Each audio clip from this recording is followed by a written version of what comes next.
Que dire à des femmes qui disent qu'elles peuvent travailler, car à l'époque du prophète sallallahu alayhi wa sallam, les femmes travaillaient.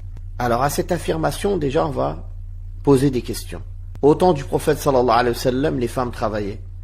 Au temps du prophète sallallahu alayhi wa sallam, avant sa prophétie, avant les règles de l'islam, quand il était à la Mecque et qu'il n'avait pas été encore envoyé comme prophète et messager, ou après?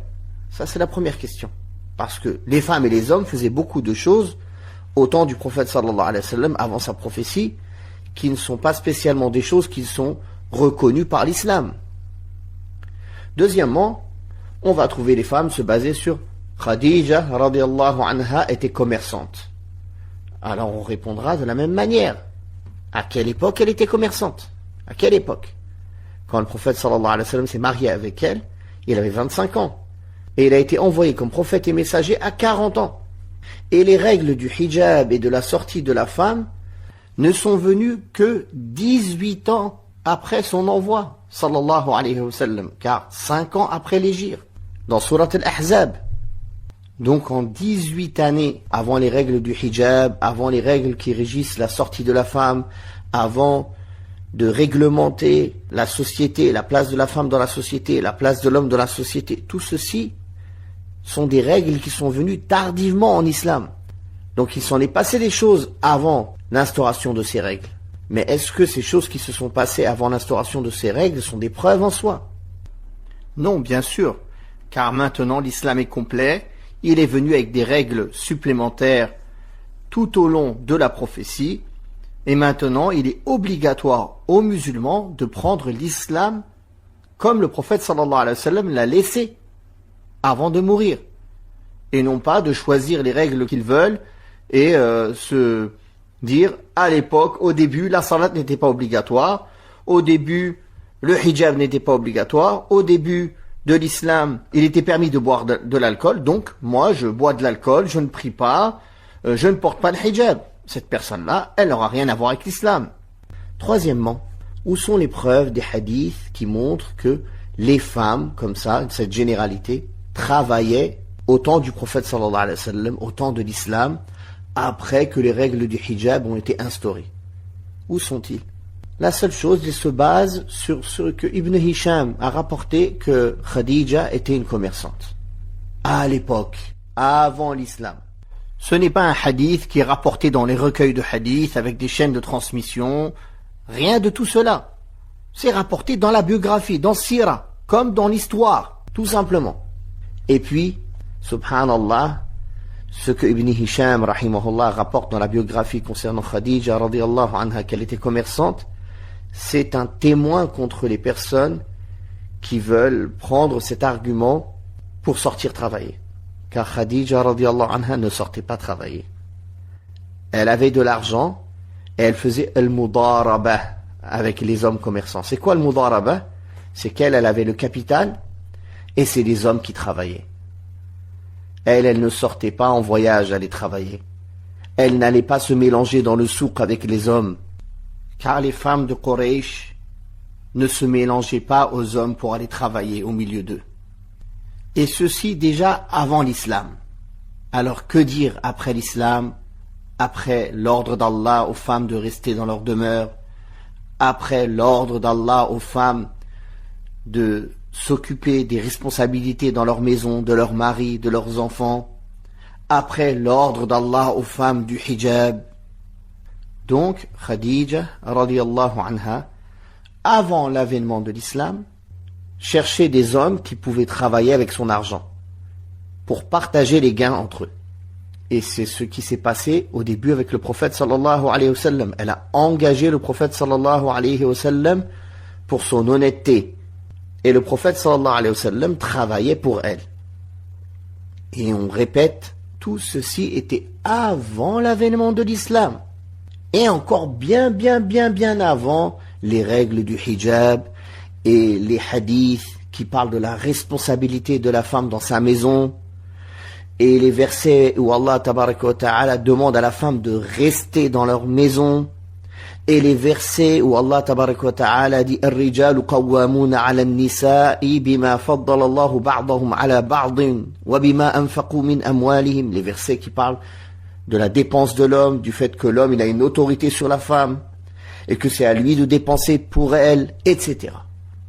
Donc se baser sur ces éléments pour en faire une généralité et dire les femmes travaillaient à l'époque du prophète sallallahu alayhi wa sallam, c'est faux. Malgré que dire cette parole comme ça, cette généralité est fausse, cela ne veut pas dire que cela n'a pas existé dans l'histoire de l'islam, que certaines femmes aient eu besoin de travailler ou de commercer, mais sinon, ce qui est connu, des musulmanes pieuses depuis l'époque du prophète sallallahu alayhi wa sallam jusqu'à nos jours, c'est que leur rôle principal se cantonnait à la maison. Et le travail est une exception chez la femme, et non pas la base. Et cette exception, elle est aussi régie par des règles. Pour vous montrer un petit peu la pudeur chez les femmes pieuses en toute époque. Il y a cette histoire de Moussa alayhi salatu wassalam, quand Allah tabaraka wa ta'ala raconte dans Surat al-Qasas qu'il est arrivé à Madian et il a trouvé des gens qui cherchaient à abreuver leur bétail. Et il a trouvé au loin 2 femmes qui étaient écartées du groupe qui retenaient leurs bêtes. Il leur dit: qu'avez-vous donc? Leur demanda Moussa alayhi salatu wassalam.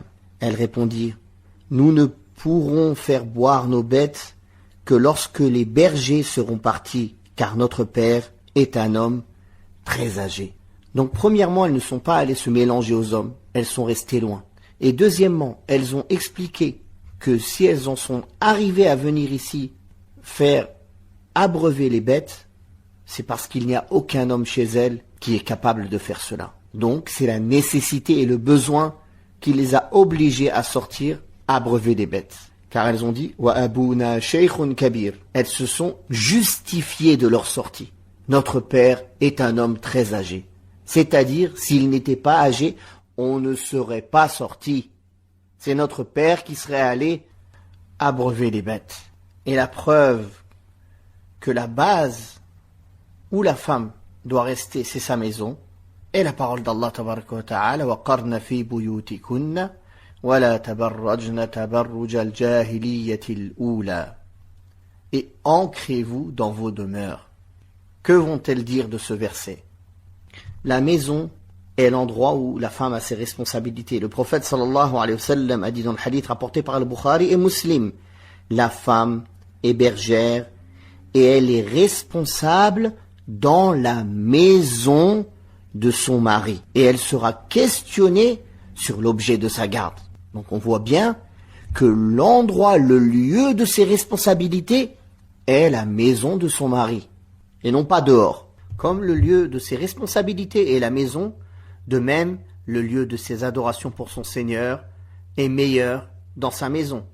Le prophète sallallahu alayhi wa sallam a dit: la prière de la femme dans sa chambre est meilleure que sa prière dans la salle principale. Et sa prière dans la petite chambrette dans la chambre est encore mieux que sa prière dans sa chambre. Ce hadith il est rapporté par Abu Daoud et Tirmidhi et c'est un hadith authentifié par Sheikh Al-Albani.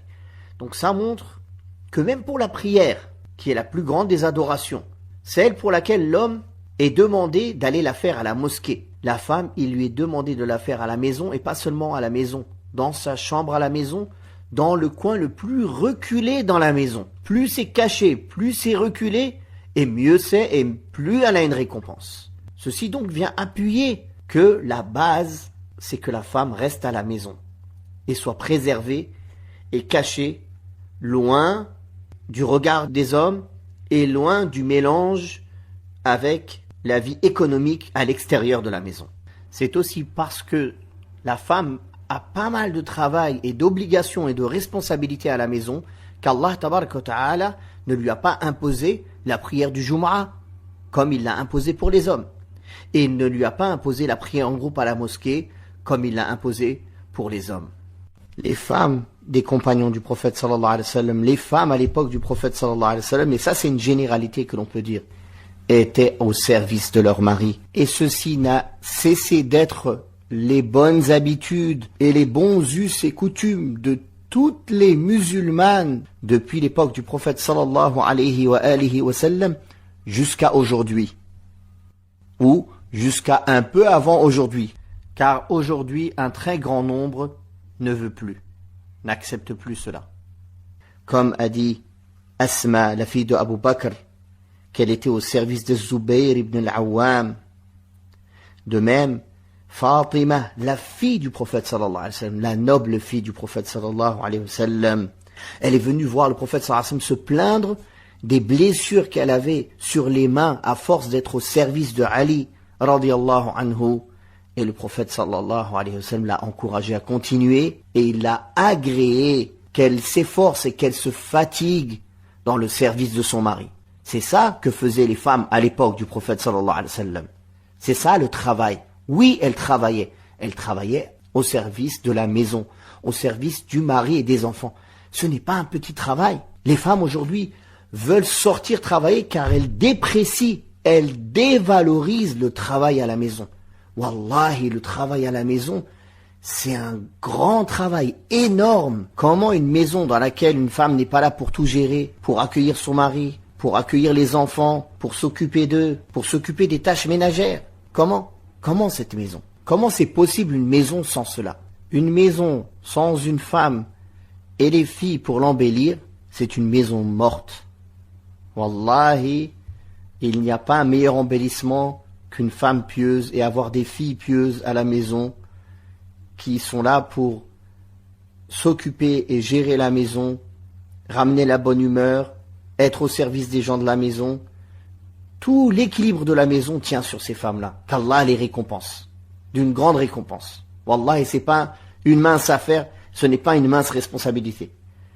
Derrière tout grand homme en islam, il y a une grande femme, une mère, une sœur, une femme qui est là pour le soutenir, pour l'aider, pour l'encourager, pour être à son service, comme Khadija radiyallahu anha. C'est comme ça qu'elle était avec le prophète sallallahu alayhi wa sallam.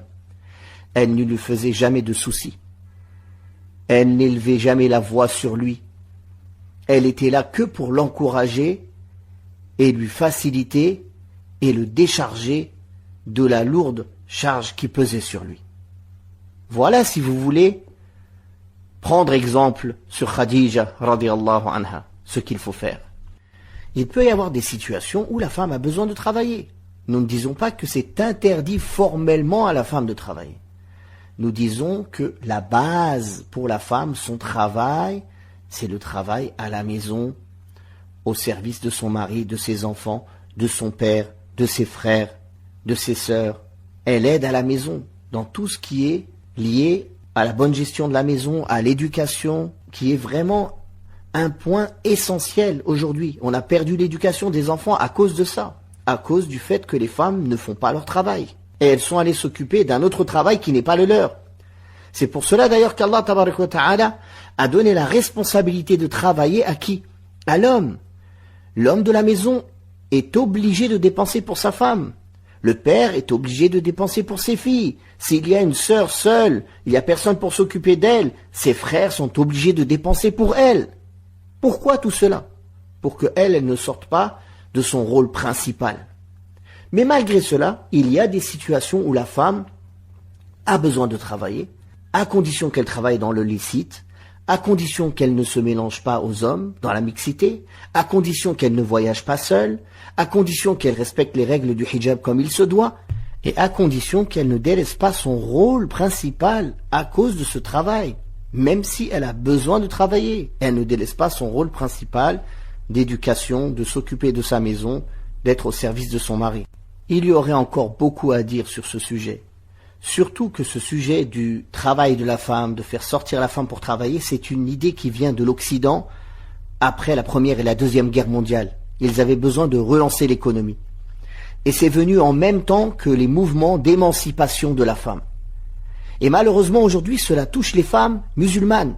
Les mouvements d'émancipation de la femme, les mouvements de féminisme, les mouvements où la femme dit « je veux être indépendante, je ne veux pas demander de permission à mon mari, je ne veux pas dépendre de lui financièrement, etc. etc. » Est-ce que ceci est une pensée islamiquement compatible?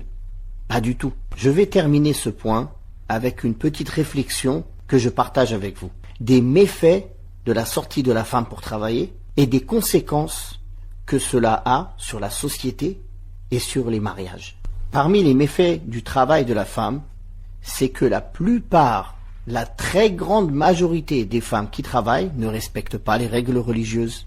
Elles se mélangent aux hommes, elles ne respectent pas les règles du hijab, elles sont parfois seules avec des hommes, elles embellissent leur voix, elles discutent, elles rigolent, elles blaguent avec des hommes, elles s'embellissent, etc., etc. Sans compter ce que l'on m'a rapporté de toutes les femmes qui s'exposent sur les réseaux sociaux sous prétexte qu'elles travaillent et qui s'embellissent et qui se filment, qui postent des photos d'elles, qui discutent avec des hommes tout au long de la journée, qui blaguent avec des hommes, et toutes les fitnas et tout le haram qui en découle. Le deuxième des méfaits, c'est que c'est la cause qu'elles négligent leurs devoirs vis-à-vis de leur mari, vis-à-vis de leurs enfants. Le troisième méfait, c'est qu'elle commence à concurrencer l'homme dans son autorité. Maintenant qu'elle a son argent, qu'elle a son indépendance, elle ne voit plus l'intérêt de lui demander sa permission, de lui obéir. Aussi, cela pousse à la pensée égoïste. C'est fini l'époque où l'homme sacrifie pour la femme sacrifie pour l'homme sacrifie son temps pour sa famille, les valeurs de la famille, pour subvenir aux besoins de sa femme, de ses enfants. Il est heureux de faire cela. Il attend en cela une récompense de la part d'Allah subhanahu wa ta'ala. Et la femme qui pense au bien-être général de toute la famille, comme l'homme pense au bien-être général de toute la famille. Et cette femme qui sacrifie pour le bien-être du mari, le bien-être des enfants. Non, aujourd'hui, c'est le matérialisme, c'est l'égocentrisme. C'est pense d'abord à toi, pense à toi, pense à toi, pense à toi. Ne pense pas au bien de la famille, au bien des enfants, à préserver cette famille. Non, non, non, non, non. Ça aussi, c'est un des malheurs du féminisme et des coachs de Satan qui ne cessent de marteler de pense à toi, construis-toi, pense à toi, pense à toi. L'égoïsme, l'égocentrisme. Sois une femme déterminée, une femme de détermination. Oui, oui, bien sûr. Quelle détermination? C'est pas la détermination à obéir à Allah, la détermination à l'au-delà, aux bonnes actions. Non, non. La détermination à devenir un homme, la détermination à courir derrière Dunya et à vouloir concurrencer l'homme dans son pouvoir. Rien d'autre. Et la femme est là à courir, à amasser de l'argent, à son confort personnel, à vouloir faire des voyages de luxe de partout, à ne penser qu'à Dunya et que à sa propre personne et non pas à la pensée pour l'au-delà. Et à préserver la famille, à préserver les enfants, à chercher une récompense dans le service de son mari, tout ça c'est fini. Illa man rahim Allah. D'ailleurs, même si nous disions que le travail de la femme est permis dans l'absolu, sans nécessité, sans besoin, ce qui est d'ailleurs faux. Donc on dirait que c'est permis, donc ce serait ni obligatoire ni recommandé. Mais l'obéissance du mari en islam, est-ce que c'est juste permis ou c'est obligatoire? C'est obligatoire. On ne va pas reciter ici tous les textes, tous les hadiths authentiques montrant l'obligation formelle à la femme d'obéir à son mari. Parmi ces textes, la parole d'Allah subhanahu wa ta'ala dans Sourate An-Nisa, الرجال قوامون على النساء بما فضل الله بعضهم على بعض وبما أنفقوا من أموالهم. Les hommes ont une autorité sur les femmes de par les avantages dont Allah a favorisé ceux-ci par rapport à celles-là et parce qu'ils sont tenus de dépenser de leurs biens. Les femmes vertueuses sont obéissantes, qui protègent jalousement ceux qui leur est confié par leur mari absent grâce à la protection d'Allah. Quant à celles dont vous craignez l'indiscipline, sermonnez-les, désertez leur lit et s'il le faut, corrigez-les. Si elles vous obéissent finalement, ne tentez plus de leur nuire, car Allah est le Très-Haut et très grand. Sourate An-Nisa, les femmes, verset 34. Parmi ces textes, la parole du prophète sallallahu alayhi wa sallam authentique où il dit « Si la femme prie ses 5 prières, jeûne son mois de Ramadan, préserve sa chasteté, son sexe et obéit à son mari, elle entrera par la porte du paradis qu'elle désire. » Hadith rapporté par Al-Bazzar et Ibn Hibban et Al-Tabarani, qui est un hadith authentique. Hussein ibn Mihsan a dit « Ma tante paternelle a dit, je suis venu voir le prophète sallallahu alayhi wa sallam pour un besoin. Il m'a demandé, est-ce que tu as un mari? J'ai répondu oui. Il a dit, comment es-tu avec lui? Elle a dit, je fais mon maximum pour être à son service et pour le satisfaire, sauf ce qui est au-dessus de ma capacité. Le messager d'Allah sallallahu alayhi wa sallam lui a répondu, regarde bien comment tu es avec ton mari, car il sera ou ton paradis ou ton enfer. Rapporté par l'imam Ahmed et Ishaq ibn Rahawayh et Al-Tabarani et rendu authentique par l'imam Al-Albani, rahimahumullah jami'a. Donc si un homme dit à sa femme ne travaille pas, est-ce qu'elle est dans le devoir de lui obéir ou non? Elle est dans le devoir de lui obéir. Mais où est cette femme qui acceptera cet ordre de son mari? Donc vous voyez bien que cette façon de penser est un tout, est une façon de penser féministe, qui va de pair avec ce mouvement d'émancipation de la femme répandu en Occident.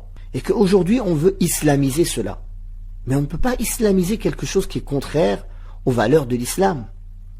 On ne peut pas islamiser quelque chose qui est contraire à ce que l'islam a décidé concernant le rôle de la femme et de l'homme. On ne peut pas islamiser un concept où la femme devient un homme et un homme devient une femme, où la femme devient comme un homme, veut tout décider, veut être indépendante financièrement, ne veut pas obéir au mari. Et c'est pour cela qu'aujourd'hui, les gens n'arrivent plus à se marier. Parce qu'un homme, il ne cherche pas à se marier avec un autre homme, comme lui, avec qui il va être en guerre tous les jours. Il cherche à se marier avec une femme qui va s'occuper de lui, qui va s'occuper de sa maison, qui va lui obéir. Donc parmi les méfaits que l'on peut citer aussi du travail de la femme, c'est qu'elle se virilise et qu'elle se masculinise à force de côtoyer les hommes, de sortir, de supporter les difficultés du travail. Elle perd sa féminité, elle perd sa douceur, elle perd sa docilité, elle perd son obéissance, elle perd tout ce qui fait d'une femme qu'elle est belle et qu'elle est plaisante. Elle devient un homme. Le messager d'Allah sallallahu alayhi wa sallam a maudit les efféminés parmi les hommes et les masculinisés parmi les femmes. Puis il a dit, sortez-les de vos demeures. Rapporté par le Bukhari dans son Sahih. On voit donc que c'est un péché majeur que les femmes ressemblent aux hommes et que les hommes soient efféminés, ressemblent aux femmes, car le prophète sallallahu alayhi wa sallam a maudit ces gens-là. Il a même ordonné de les exiler, de les éloigner des musulmans. D'ailleurs, les savants de l'islam expliquent que ceux qui sont maudits parmi les femmes qui ressemblent aux hommes et parmi les hommes qui ressemblent aux femmes, parmi les femmes qui ressemblent aux hommes, il y a le fait de se mélanger aux hommes, de prendre leur place, de vouloir prendre leur place dans la société, de vouloir prendre leur place à la maison, dans l'autorité, de se masculiniser même dans son attitude, dans sa place dans la société, et non pas seulement physiquement. Parmi les méfaits du travail de la femme, c'est l'épuisement physique et la pression psychologique qui ne convient pas à la nature de la femme, qui n'a pas cette force comme l'homme de supporter ces pressions psychologiques au travail ou cet épuisement physique. C'est pour cela d'ailleurs qu'Allah tabaraka wa ta'ala ne lui a pas donné cette responsabilité d'aller travailler ou d'être responsable des dépenses de la famille comme l'homme. Cela en découle qu'elle rentre chez elle, elle est épuisée. Et après, elle est fâchée parce que son mari n'a pas fait le ménage, parce qu'il ne s'est pas occupé des enfants. Donc c'est elle, l'homme, et le mari est devenu une femme qui s'occupe des tâches et des responsabilités de la femme. Allahu Akbar. Et le travail de la femme est la cause de nombreux divorces et du célibat, que les gens n'arrivent pas à se marier. Comme l'a dit Cheikh Al-Fawzan dans plusieurs fatawas enregistrés, que la cause des divorces, c'est que les femmes sont devenues comme des hommes, c'est qu'elles travaillent, et la cause du célibat que les gens n'arrivent pas à se marier, c'est que les hommes n'arrivent pas à trouver des femmes. Quand ils trouvent des femmes qui travaillent, qui veulent les concurrencer dans l'autorité, ils ont trouvé un autre homme. Ils n'ont pas trouvé une femme avec qui se marier. Ils ont trouvé un autre homme avec des cheveux longs. Maintenant, même les cheveux longs ne sont plus là. Car avec le féminisme et ces mouvements qui poussent à la femme à devenir des hommes, jusqu'au point où maintenant, des femmes musulmanes vont bientôt nous dire c'est permis aux femmes de se marier entre elles. Parce que ce féminisme, il pousse après à l'homosexualité et au LGBT et je ne sais quoi. C'est ça la finalité du féminisme. C'est ça la finalité du féminisme. C'est de rendre les gens contre nature, contre ce qu'Allah subhanahu wa ta'ala a décrété du rôle de la femme et de l'homme. et que les femmes deviennent des hommes et des hommes deviennent des femmes. Je m'explique. En effet, la relation homme-femme, d'un point de vue islamique, c'est une relation d'entraide, de miséricorde, de complémentarité.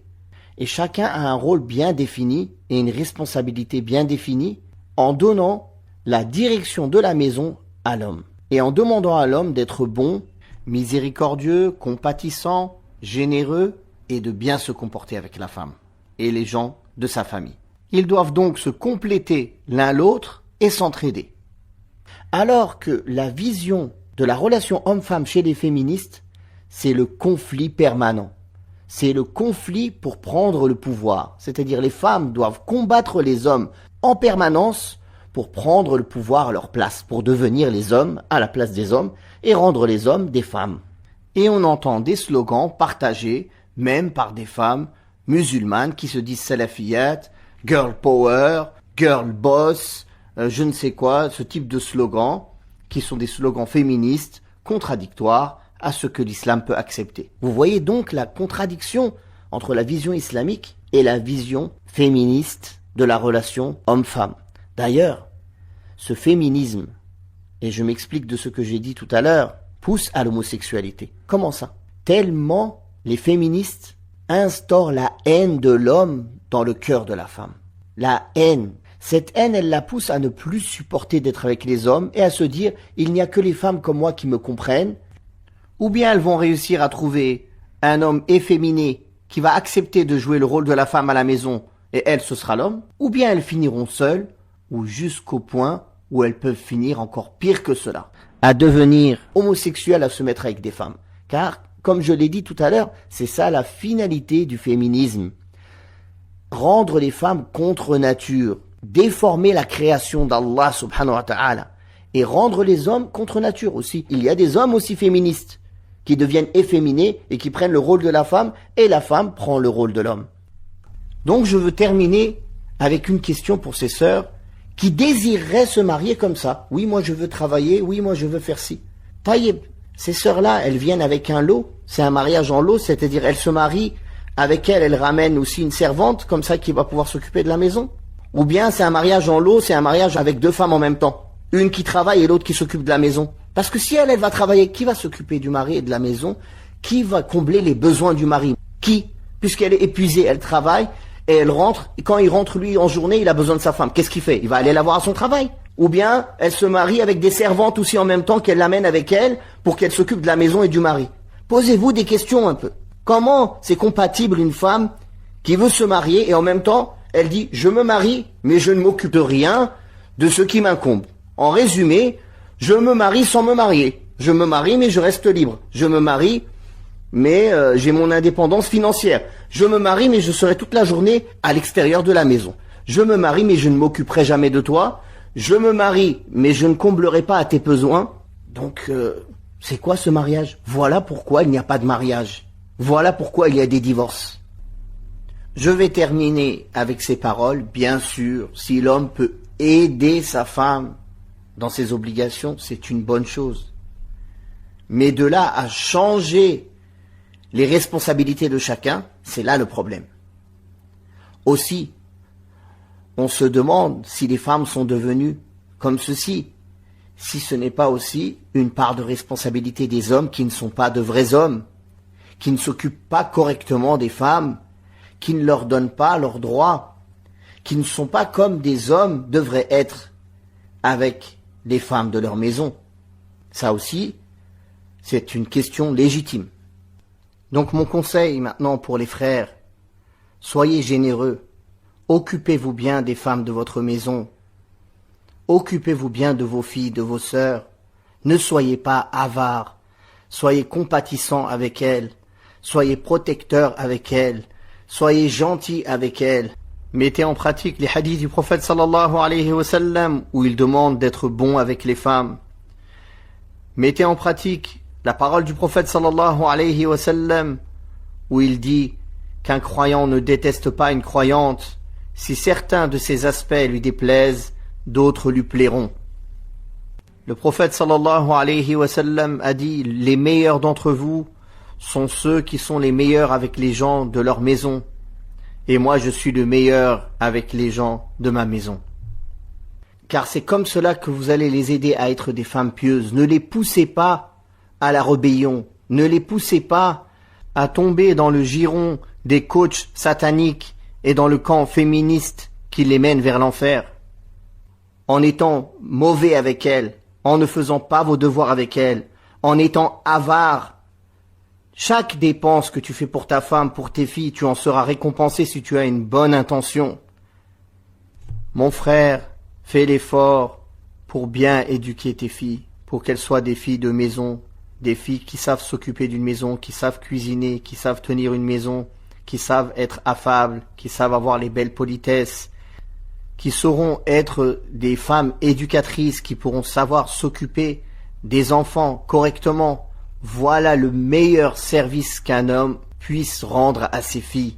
Et pour conclure, pour ne pas s'éparpiller, nous disons que la base pour la femme, c'est de rester à la maison, de s'occuper de ses responsabilités à la maison, et que le travail de la femme reste exceptionnel, est une exception. Et ce n'est pas la règle de base, ni la normalité. Il lui est donc permis, si besoin est, si nécessité il y a, de travailler à juste mesure et dans les conditions citées et détaillées auparavant dans cet audio. Voilà le résumé. Barakallahu fikum. Je demande à Allah sincèrement qu'il ouvre les yeux de nos sœurs qui ont été ensorcelées, enivrées par l'appel au féminisme et par l'appel des ennemis de l'islam et par l'appel et l'enseignement de toutes ces coachs de Satan pour la sortir de sa féminité, pour la sortir du rôle pour lequel Allah l'a créée et la faire devenir comme un homme égaré du chemin de l'islam, de la pudeur et de la piété. Wallahu ta'ala a'la wa a'lam. Wa sallallahu ala Muhammadin wa ala alihi wa sahbihi wa sallam.